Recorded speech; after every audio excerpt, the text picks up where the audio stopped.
how to enable restricted mode on YouTube Music. Hey everyone, welcome back to the channel. In today's video, I'll show you how you can enable restricted mode on YouTube Music. So now without further ado, let's get started.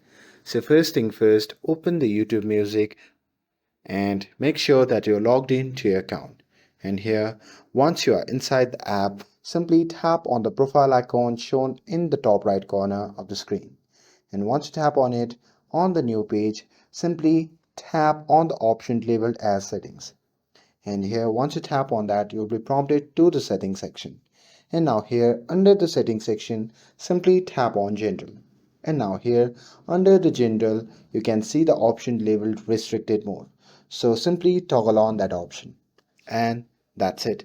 Now, you will be able to hide songs and videos that may contain inappropriate content flagged by users or other signals. And with this, if you found this video helpful, then don't forget to like, share, and subscribe to get updated for more videos.